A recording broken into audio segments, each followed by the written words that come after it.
Sejumlah mahasiswa dan kelompok masyarakat sipil mengadakan aksi protes bertajuk Indonesia Gelap di berbagai wilayah pada Senin 17 Februari 2025. Di Jakarta, demonstran berkumpul di sekitar Patung Kuda sejak pukul 16 waktu Indonesia Barat, membubarkan diri sekitar pukul 20 waktu Indonesia Barat. Para mahasiswa dari berbagai universitas turun ke jalan untuk menyuarakan sejumlah tuntutan, termasuk kritik terhadap program makan bergizi gratis, serta dorongan untuk pendidikan gratis. Aksi ini merupakan bentuk evaluasi terhadap 100 hari pemerintahan Presiden Prabowo Subianto dan Wakil Presiden Gibran Rakabuming Raka. Para peserta aksi menegaskan bahwa apabila tuntutan mereka tidak mendapat respons, aksi serupa akan kembali dilakukan secara nasional. Tuntutan dalam aksi Indonesia Gelap. Dalam aksi ini, para demonstran mengajukan 13 tuntutan utama kepada pemerintahan Prabowo Gibran.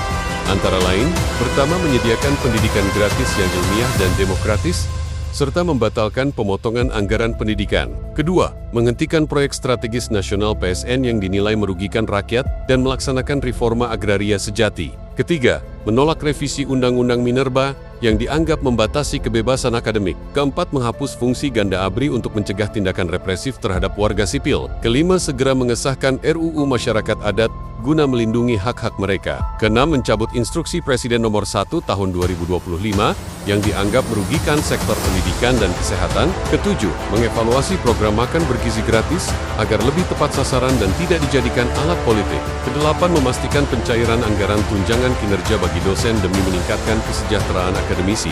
Kesembilan, mendesak penerbitan Perpu perampasan aset untuk memperkuat pemberantasan korupsi. 10, menolak revisi Undang-Undang TNI, Polri, dan Kejaksaan yang berpotensi memperkuat impunitas aparat. Ke-11, melakukan efisiensi serta perombakan Kabinet Merah Putih guna menghindari pemborosan anggaran. Ke-12, menolak revisi tata tertib DPR yang dinilai memperkuat dominasi kekuasaan. Ke-13, mereformasi total kepolisian Republik Indonesia untuk menghilangkan budaya represif.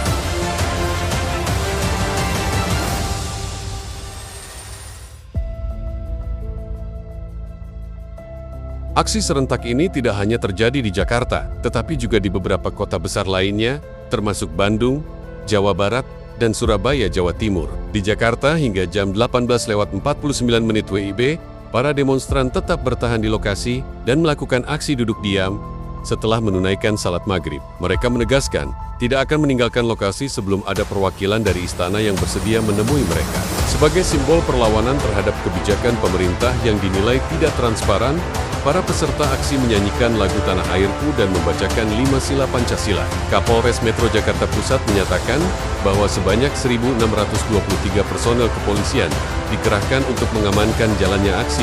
Pihak kepolisian juga mengingatkan para koordinator lapangan agar memastikan aksi berjalan tertib. Akhirnya, pada jam 20:20 WIB, masa aksi di sekitar Patung Kuda mulai membubarkan diri dan bergerak menuju Jalan Merdeka. Setelah menyampaikan aspirasi mereka,